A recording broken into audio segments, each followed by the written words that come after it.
was texting you. A lot of us don't know anything past what we learn in history, right? Absolutely, absolutely. Once we get out of high school, no one says, "Hey, I want to go be on the council," or "Hey, I want to go do this," because the opportunity is never really presented to us firsthand. Absolutely. So how did you kind of get your way into it? So for me, I started, again, when I was 9, I was brought in the fold by Miss Jackie Owens, Miss Sheila Hayes, to be the president of the Robinson Duncan Youth Council of the NAACP Norwich branch.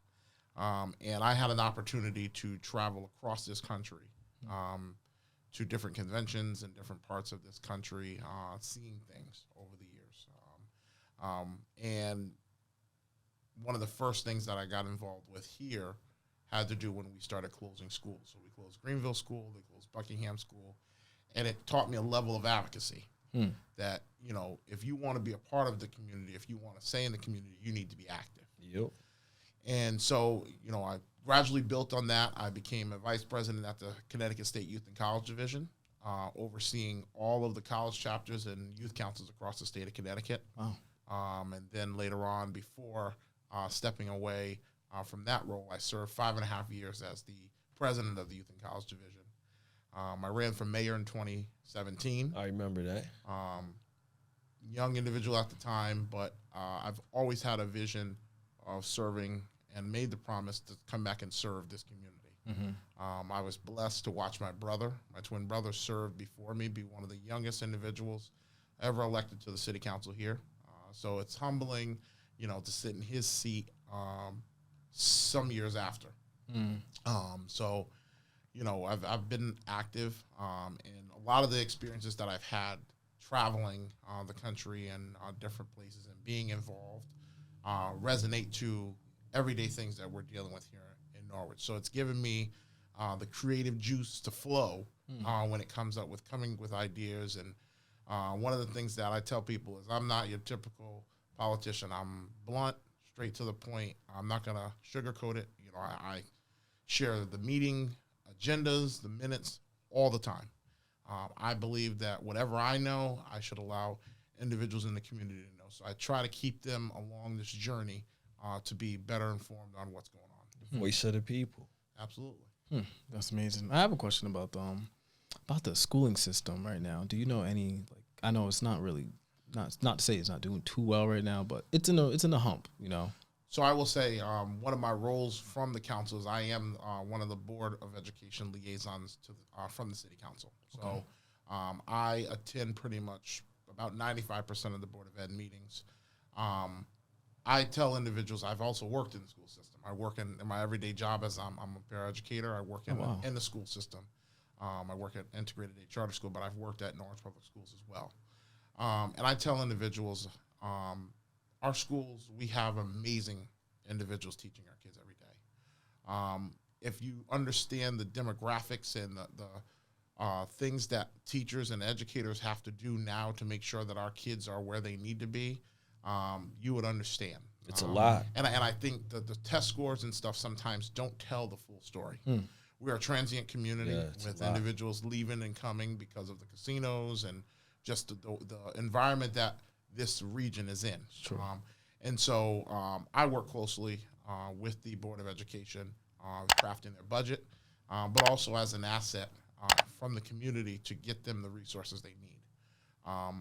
If you go, you know, I tell individuals one of the things that I've been very strategic about as an alderman is rolling up my sleeves and coming in and witnessing. I mean, I'm in a school every single day, so it's different. But there are other departments I've went through trainings, and I've actually, you know, done the part to understand their day-to-day struggle. And our kids are bright. I think people have to realize that not every kid grows at the same and learns at the same level. It's very true. But we have some bright young kids and high schoolers and middle schoolers in the city of Norwich that are doing great things. And there have been components of our education system that allow them to have opportunities that we wish we had.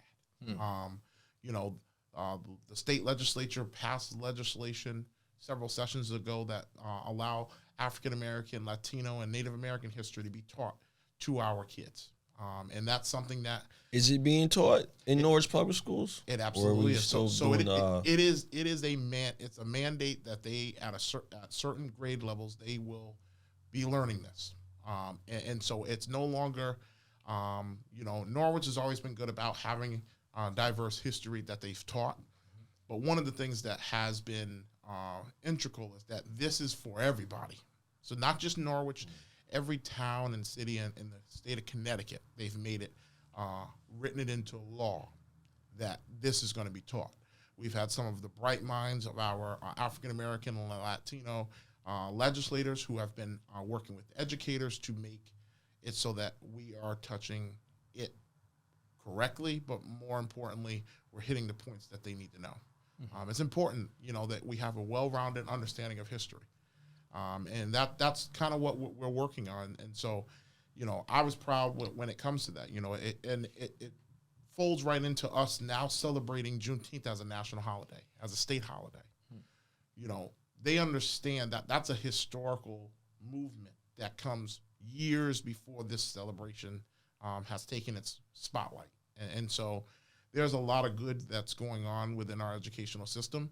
I tell individuals, just because test scores aren't good doesn't mean that people are doing bad. It's just like a job evaluation. It lets us know where our kids need additional resources. The superintendent, she has worked tirelessly to bring in reading teachers and math tutors and different things so that our kids are where they need to be. So I think, although people don't like test scores tell us the story of where we're going. Okay. And so they may, I tell people, everything's never going to be perfect. We've all got something that we can work on. And so that's what the test scores allow us to do, is to know where we can work with students, where their achievements are doing well, and where we can grow as a unit. Do you know what areas the students are not doing too well in around here? Well, I mean, it depends on the individual child. So every child gets their overall. Their overall. I'm sure the numbers show something. I mean, the numbers are much lower right now in all areas. And part of that is attributed to the pandemic. One of the things that we don't touch on a lot is that during the pandemic, if anything, it showed the huge disparity that we have within